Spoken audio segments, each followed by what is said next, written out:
Hi, and welcome to today's SME Business Podcast. Your host, Mark, will be joining you to interview a founder of an SME business each week, highlighting lessons learned and revealing insights. Listen and learn each week on how to get and stay ahead.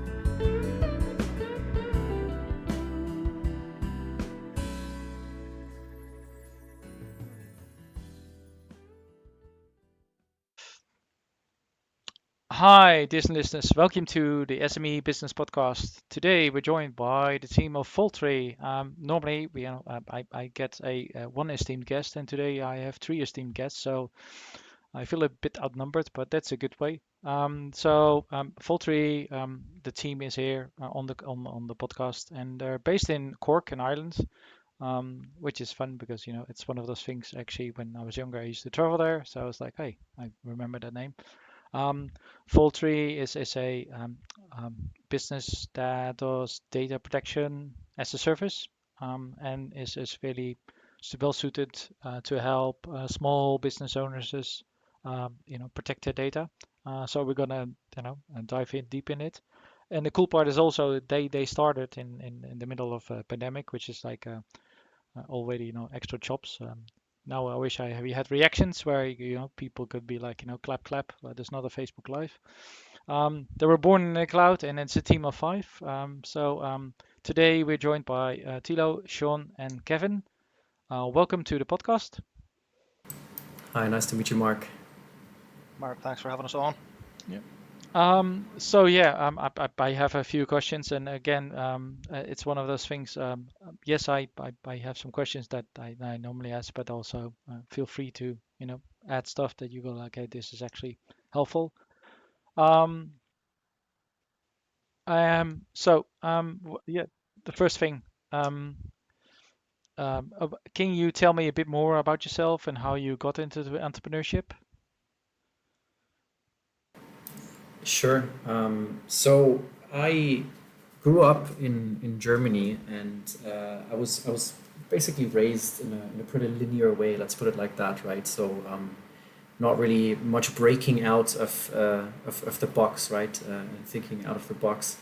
And I've worked over the years in many different companies, especially in large traditional ones, and I more and more became quite sick, to be honest, of these steep hierarchies and the slow processes, etc., and realized that I couldn't really flourish in this environment as much as I wanted to.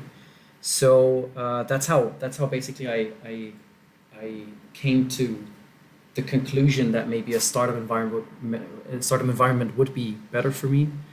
Actually moved to Brazil a few years ago and started working at a startup here, which just recently became a unicorn, and really got into that vibe, into that startup culture and small businesses really working together on a thing and not really against each other. And that's how I fell in love with entrepreneurship, and ever since I've been doing this here with the guys. Yeah, that's a great intro, and it's funny, like I come from Germany, I come myself from Netherlands. It's almost like Deutsche Kundigkeit. It's also a lot of processes and also a lot of like let's say be average, and then you're doing enough, that kind of thing. Um, well, in a startup you can emphasize your own talents, if you will, and pursue more what your passion is. Less processes, more fun, that kind of thing. Um, Yeah, so I was you wondering can if really yeah, go ahead. shape your own vision. You can really shape what others will perceive of you, and what you can offer and do to make literally the world a better place if you have the correct vision, right? So that's Yeah, the cool thing like about it. yeah, exactly, and leave a legacy that way, and then Yeah, inspire a new generation of entrepreneurs that way as well. So yeah, exactly. but, of course, for listeners listening now that don't know what Vaultree does, can you give me a bit more detail about what Vaultree does? Absolutely. Glad to.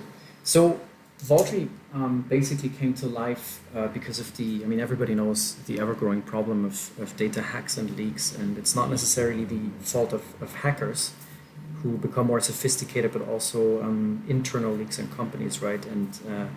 And we came to life because we were affected by this ourselves, and Kevin and Shaun on this side have been working on this for a long time. Kevin is a professor of cybersecurity. He's been in the field for over 30 years now. So that really brought us together. And what we do is we offer fully encrypted solutions. So we have achieved a breakthrough when it comes to the encryption technology that we offer within our package. And we offer this within a package which is based on 3 pillars, right? Simplicity, security, and control. Simplicity is extremely important for us because we want this to be used by anybody. Literally, it could be my neighbor, but it could also be a big enterprise, but primarily focused on businesses who are left out by solution vendors currently, which are small and medium-sized businesses, because we have the feeling that there is no solution out there which is simple enough to be implemented and used by anybody, especially smaller businesses who do not have the time, the knowledge, and the monetary resources to use a solution like that. And this is why simplicity is extremely important for us. So our package is really envisioned to be extremely simple. Security, second pillar. With our technology, you never have to decrypt your data again. So we offer that fully encrypted package basically, and this provides you with the highest security levels you can imagine, and this for an affordable price, which has not been achieved yet by current solution vendors because the tech breakthrough has really not been achieved yet, and we're able to offer this really in the utmost simple way. Third pillar is control. We give control back to the user. The key is with you. We do not even see your data that we store for you. So that's our big advantage here. There's no server-side decryption happening. No key disclosure. Neither the cloud provider nor us have the key. In this case, we do not see your data, and we offer tools around compliance. Right. So we have audit management, we have access management, etc. And this is part of all of the whole package basically here for companies. Yeah, go ahead. Yeah, go ahead. What we do is special. It's a technique that's only been around for a number of years because, of course, anyone can take their documents and encrypt them, and that means that unless you have the key, you cannot decrypt them if it's done with a motoring cipher. And you can put your documents in the cloud, but unfortunately, you would not be able to search them, edit them, update them. So there's this holy grail of encryption called fully homomorphic encryption, which allows you to have documents in the cloud totally encrypted, and you are the only one who has the key. So even the cloud provider or anyone gets access to that data cannot do anything with those documents later. But also, which is the great thing, they're actually searchable, they're actually modifiable, they're deletable. And what we've done is our technology, the breakthrough is that we have made it scalable. We have made it practical so that you can actually use this in the modern world right now. And it is the holy grail of cloud security because it means then that really users, companies themselves are responsible for the keys again, and third parties can no longer snoop or no longer be blamed for losing the data as well. So that's the magic that we have, and it's different. It's a new form of cryptography. It's a new framework really for security. Yeah, and great explanation, and it may be a bit of a more in depth or if you will, encryption 101 for some of the listeners that don't necessarily know why encryption matters. Can you go a bit more in depth why a small business owner should worry about encryption, as in why is it important to them? Yeah, it's important because nowadays we have things like GDPR, the General Data Regulation framework again. So companies can face.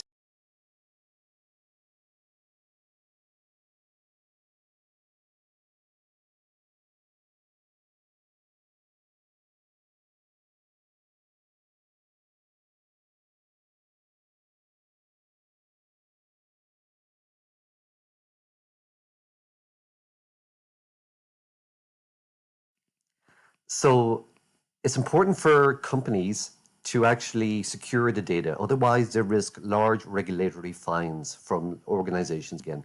There is a new GDPR law brought in across Europe, which imposes severe penalties. You can be fined up to 4% of your turnover or 20 million, whichever is the largest, if you're found to be lax with your customer data and not using the proper protocols, the proper security, the proper encryption, the proper controls, even for who's allowed into the server room. Again, and also if a data breach occurs, first of all, you will lose confidence in your customer base. You also will have to set up cyber response units to deal with the incident, and that all costs money.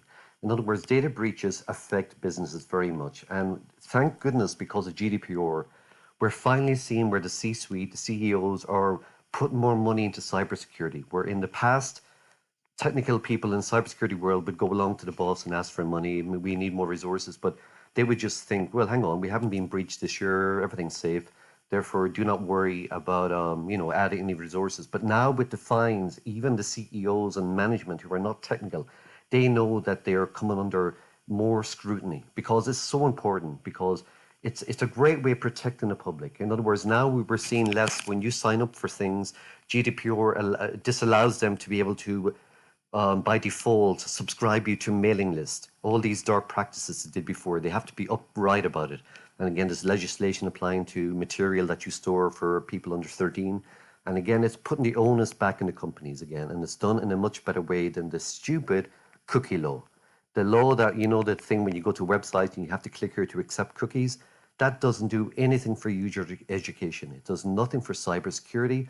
All it does is reduce the user experience. What they should have done many years ago before the cookie law was brought out GDPR and put the onus back in companies to adhere to best practice, the same way that you have to in the banking industry. You have PCI, you have other standards which you have to comply with.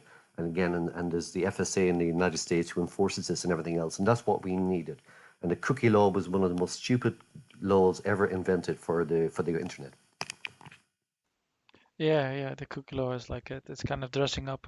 Either you end up people not wanting to do it and they don't visit the websites, or they just end up clicking OK everywhere, so it effectively doesn't do anything.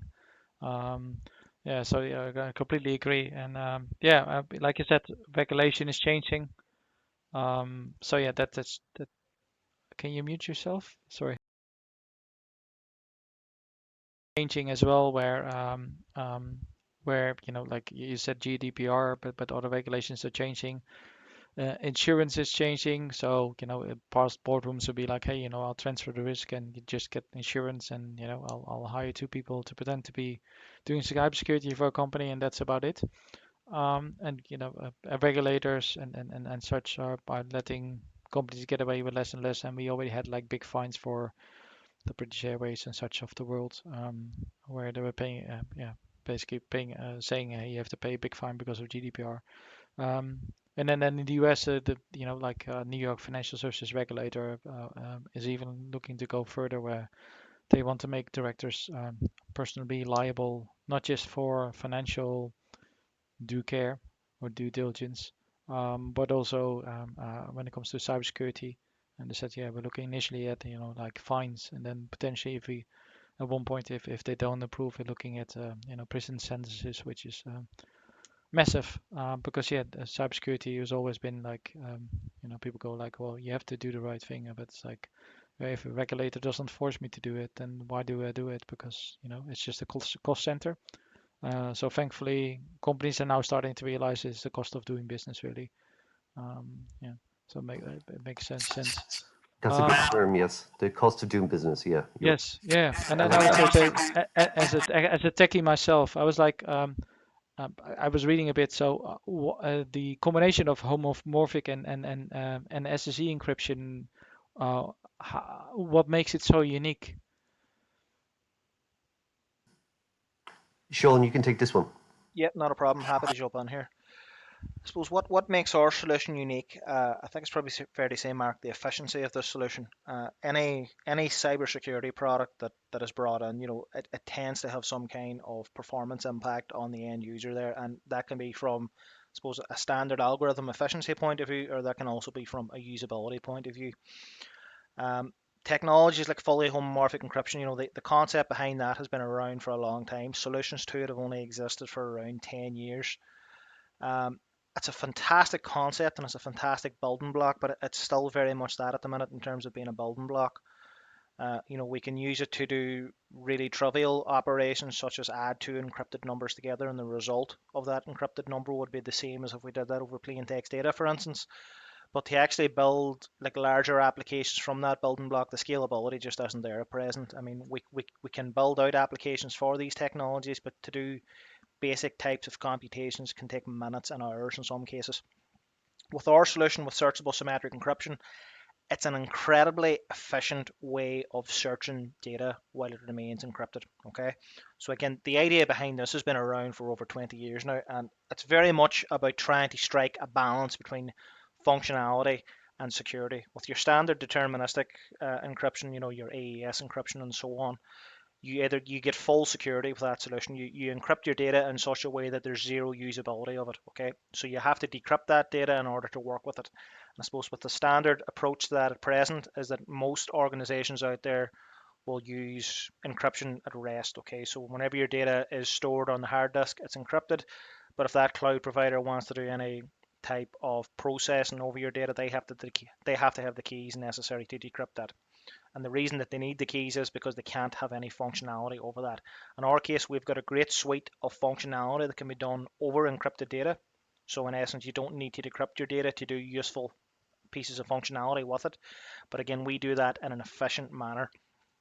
And I suppose maybe a way of kind of emphasizing the strengths of our solution, we tested this out on a data set a couple of weeks back with around 10 million records.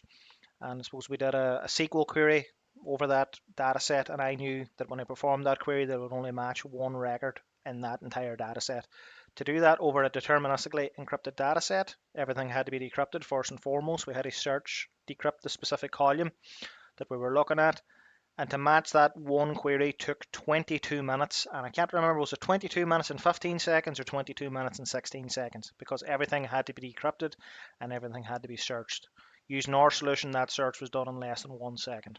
So we feel like we've struck an excellent balance with our solution. From a functionality point of view, we've probably strengthened the security over the standard solutions, because the way deterministic encryption works, we've known for 40 years that we shouldn't be decrypting data like this. We should be using an approach that's known as randomized encryption, where no two values ever get encrypted to the same value. We use randomized encryption in our solution, and again, we've got the performance there, and we can tie it in with fully homomorphic encryption then in the areas where it is efficient to use that technology. Yeah. I guess that. Yeah, go ahead. I guess the fantastic thing as well is that you can not only use that technology over structured data, but also unstructured data, because for us it's really important to bring this to the masses, right? So make it available not just for the few, but for the many. And we can see that technology is really the only way out, because you can have as many consultancy projects and data mapping, data governance projects as you want to. It's not going to solve the problem. And we really want to make the most advanced encryption technology accessible for everybody in a way which everybody understands, actually, and really create that foundation of like how humans and machines are going to communicate in the future, set a new standard of data security, and create this encrypted tomorrow, basically, where data does not exist in its raw form anymore, but everything is always encrypted, everything is always secure. So we want to enable this leap into a safer future. That sounds like a good slogan for the website, Meet you encrypted tomorrow. Exactly, might have to put that on there. Maybe sub branding where you can then sell it as well to tax havens. Meet you encrypted tomorrow, where the tax services can't find you.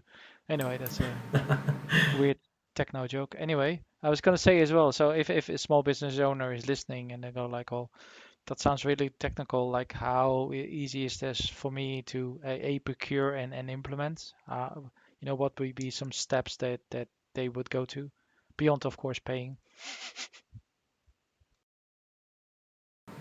Yeah, I mean, with our product offering, Mark, I mean, we're very much starting out with two products. One of them is going to be our product marketed towards the SMB sector. And I suppose it's very much in a similar vein to the cloud drives that you've seen out there before. I don't think it's necessary to mention them because a lot of them are very well known. I think what's fair to say is in the terms and conditions of those cloud providers, they actively state that they periodically scan your data and that your data does be used for marketing purposes and so on. In the case of our solution, we're offering a similar product. You can store your data locally on your drive, sync your data to the cloud. You can still access that data via your web browser. We're offering stronger security controls around that from a cryptography point of view. And again, with those standard cloud solutions that are out there at present, they will use an encryption at rest, but your data still gets processed by them in plain text form. We're not doing that with our solution, obviously, but again, we're going to offer the same full suite of functionality that they do over fully encrypted data. From, I suppose, our enterprise offering is very much kind of aimed towards enterprise software developers and so on, and essentially we're going to make a software development kit available to those software developers that want to use this technology and maybe layer it into their existing products or integrate it into their existing products. So two sides of things, but we're massive on usability. I think there's been a lot of shortcomings with security products over there from a usability point of view.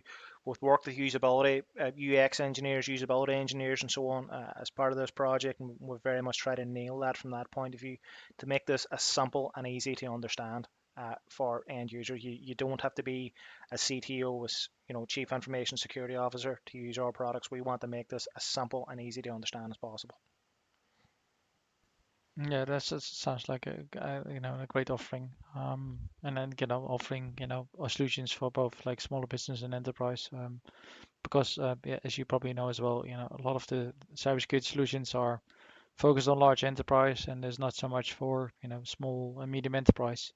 A lot of them are completely out of the budget. I've been in situations myself where let's say a different country, they'd be like, okay, if we want to buy this solution in a Western country, that be like 2% of our yearly budget.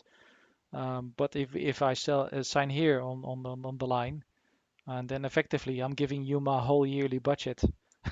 So yeah, that's good to be aware of as well. Where as an industry, thankfully, we are improving and having more budget-friendly options. But on that note, though, what's the plans for like growth and like where are you going and like when are you planning to list on the stock exchange and like what do you hope to achieve in 2-3 years time with Vaultree?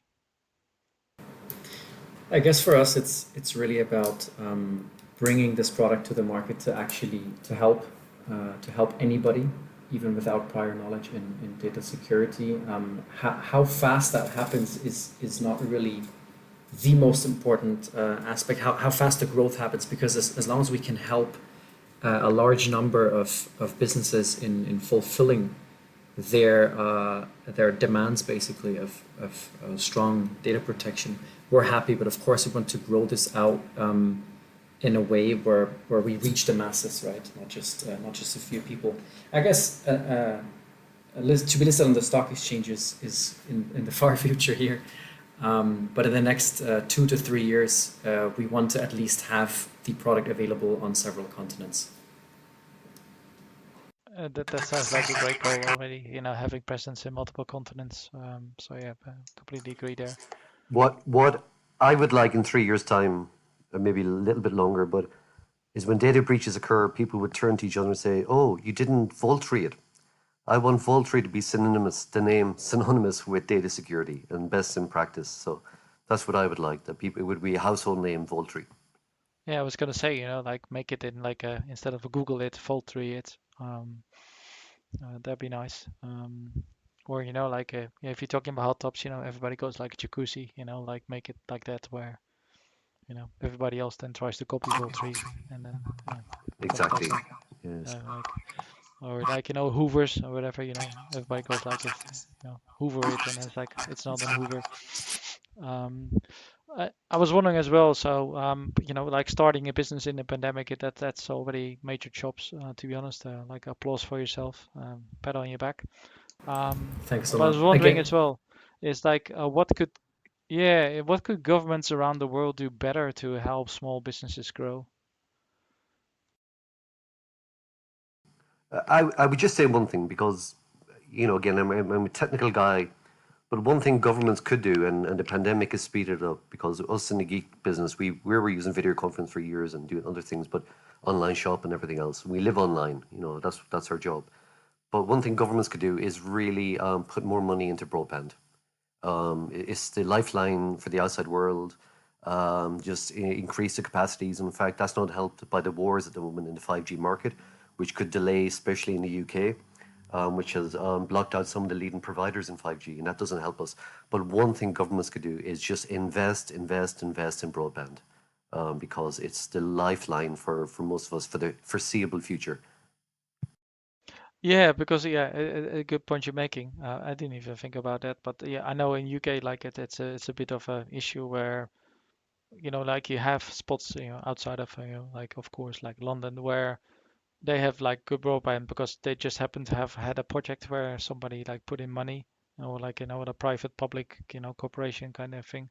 But yeah, there's plenty of places where it's perfectly livable, but because of our dependence on technology, because the broadband infrastructure is not sufficient, yeah, it means that people don't want to live there because yeah, that basically dependent on jobs that don't involve technology. And let's be honest, in these times, there's very little jobs left that yeah, you don't need technology for. And let's be honest, we're learning a lot.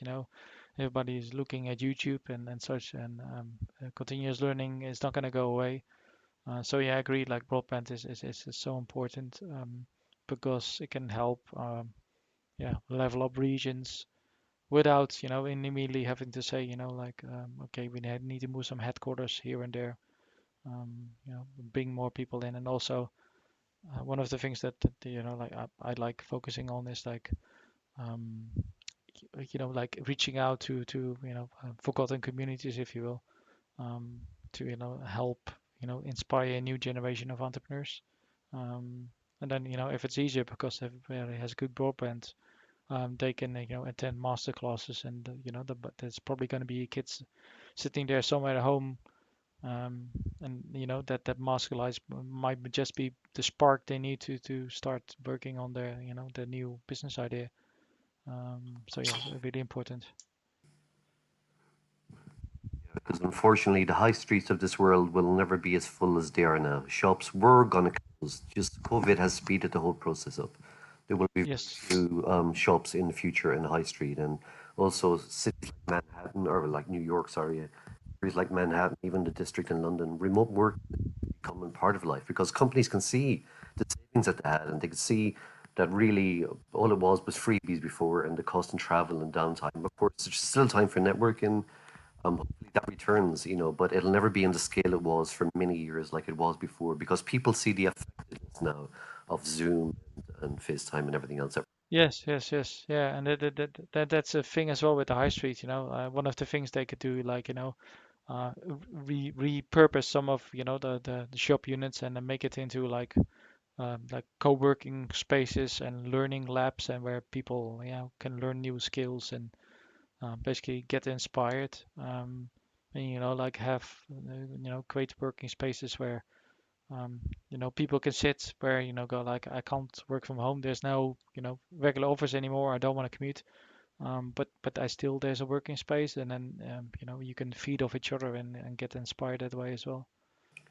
That's excellent. You're right. Co-working, the government could actually subsidize that because I was in Paris in a lovely area and had a great time, but I was with my partner in a one-bedroom flat, and the two of us there obviously 24/7, basically. And one of the things just before I came was to agree on co-working, that for me to get out of the flat. Now I found the co-working quite expensive, but it did help in the relationship, and I'm sure I'm not the only person. And that would be great for the future because you could network, you can be out of the house because not everyone has got a 5-bedroom house, and that could still reduce the congestion in their cities. It could reduce the time spent traveling somewhere where you go to the nearest co-working space. And you're right, it'd be good if governments stepped in there and just introduced more. Yeah, and then they keep the your local high street going, because then people will buy local coffees, and like you said, there's also, even if you have a 5-bedroom house and you have a home office, it's sometimes good as well to to step away, and then your local high street, could be like, hey, I'm getting a coffee from a coffee shop. I don't want to like do sponsorship or anything. um, but also, like you go to a co-working hub and then you'll be like, hey, you know what? I just spoke to this person, and now I have an idea how to solve my business problem, and this person actually completely works in a different industry. Um, well, if you just hang out with the same people, you end up with the same ideas. So yeah, hopefully governments listen. That's the idea with this question, where I secretly hope for government officials to start listening, and then take notes and take them into number 10 or other prime minister residences around the world. At least I can hope. No, excellent. Yeah, excellent. Then the other question I had is that if a budding entrepreneur would ask you for one piece of advice, what would it be? I can answer that within a split second, actually. Don't take no, don't take a no too serious. Because if you're convinced of your idea and you can back it up, it's not about convincing everybody of the idea. It's about finding the right people who believe in you. So don't give up. Don't let them take your motivation away, because there are too many naysayers on this planet who have never tried even themselves. So if you're really convinced of your idea and you stand in for it, go for it, and show them what you're capable of. Yeah, that's a good one. Yeah, there's going to be a lot of people that will go out and tell you that you can't do stuff, or even will tell you, well, you've already been doing it for years. Let's be honest. So yeah, they ignore them. And also, yeah, but how I see it as well, like if you get a no, just reserve your energy for the next next person that might say yes, um, because Exactly. everybody's in a different place. So even if your potential prospect can use your solution, they might be in a place and time that basically they are not willing to talk to any vendor. And then there's no point, like taking that personal. You just move on and save your energy for the potential prospect that does want to get help. Exactly. I think it's about resilience. 99 of 100 people are going to say no. But as soon as you find that one person that's going to say yes, you're practically on a better path. Yes. And also, yeah, but my tip is always like, instead of for features and benefits, focus on outcomes. If you're talking about products and services, go for outcomes instead of like being like, we got these features, because a lot of potential customers will be like, okay, I don't really care about the features, but what does it do for me? That kind of thing. Um, then the last question I had, to be honest, is a bit of a fun question. It's, if you had a magic wand, what would you want to make happen? Who wants to answer that, guys? I have an idea here. I think from my point of view, anyway, obviously this COVID situation at the minute is affecting the world, and I think if everything can go back to the way it was, I think everyone would be much happier. I suppose it's given a lot of people time to think and evaluate their own lives and so on, but it's something that's probably gone on a hell of a lot longer than most of us have expected. And unfortunately, politics is playing a factor in how quick things are getting cleaned up in different parts of the world. So, from my point of view, I would like to see the situation resolved as soon as possible. I guess I can add to that because it goes hand in hand with another thing. Because the current pandemic, has really overshadowed so many other problems, societal, economical, and environmental. Right. So if you solve one problem, other problems are going to have a higher priority again, not just from governments but in mindsets as well. And for me, it's really pay respect. Like I wish people would pay more respect to each other and to our beautiful planet that we live on. So if we could solve these two wishes in one go, that'd be the dream. I was gonna say, yeah, really good reply. But if I had a magic wand, I would like all data to be secured. so that there's no data breaches in the future, that the hackers cannot keep making inroads into our, we have to change our credit cards, we have to phone up the banks and waste time, and people are not getting cheated out of their hard-earned money through ransomware attacks and other fraudsters and we do not get the phone calls from those scammers, those scumbags, who come and try to cheat little old ladies or anyone who's on the end of the phone, these utter scum. I wish that we could win the race when it comes to the good guys versus the bad guys. But I know it's a cat and mouse race forever. But that's why Vaultree believe that we're part of the solution. We're not part of the problem, and that's our vision. We want a private world. We want people's privacy to be respected because, again, there is so much data going around that in the future it's very hard to see how people's data can't be pieced back together again about them. And when you're a teenager as well, you make terrible decisions again, but that could haunt you for the rest of your life. And we want the web in some ways we can't wish for the web to have no memory because there's archival tools of all sorts out there, but we can have the web not knowing what was in our thoughts. And that's why we want full end-to-end encryption when it's in transit, when it's at rest, and that the responsibility for security is back on the individual and the organizations, and no one else is in control of our data. Yes, yeah, that's a good one. And yeah, let the good guys and girls win. We really need that because unfortunately right now it seems like the attackers are sprinting ahead of us. Bit of a fun question though, not really scripted, but what's one thing you want to do after we come out of lockdown in whichever form that is? What do you miss? Suppose I'm going to give you a fun answer to that one. I'd like to meet my fellow co-founders. We actually were born in the cloud, so myself and Kevin have met face to face. Tilo has met two of our other co-founders, but I haven't actually met Tilo face to face. I haven't met our two other co-founders, Ryan and Max, face to face. So that would be a nice one from a business point of view. True. I actually know Kevin and Shaun just from the shoulders upwards.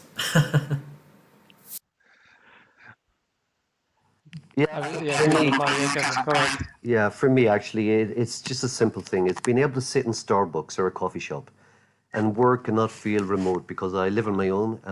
And it's just, of course, I've got friends, I can go to them, but it's not the same. But just even my office is the most wonderful office at the university. But I love being able to sit in coffee shops. Of course, I miss bars an awful lot, but I'm getting a bit older for that. But coffee shops is the one thing I just can't wait to be open again and walk in without the damn mask, and just experience what it was like in the old days. Yes, yeah. It's just like one of those things where, in the past you would be like, like I was spending too much money on overpriced coffee. And now you just go like, I just want a coffee and sit there and, look at other people coming in. So I completely understand. And like you said, meeting, your co-founders and such. And it's different, like for instance, like for me, like I can't wait to go back to the swimming pool, which, if you ask me that, I don't know, like pre-COVID,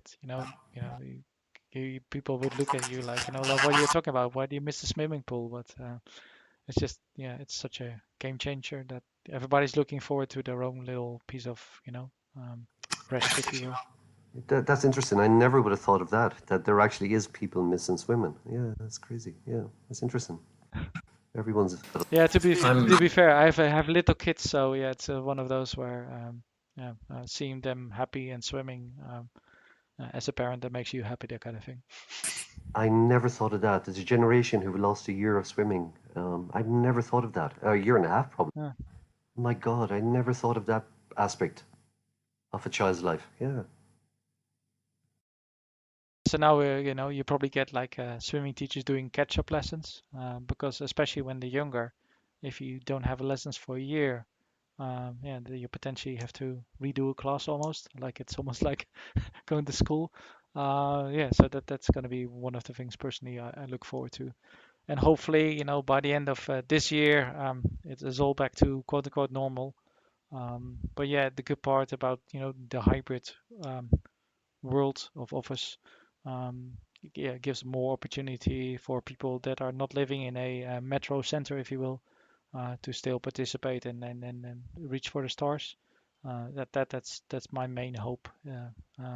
it's where it becomes normalized that people can still do stuff and get work done, even if they're not in the office, that kind of thing.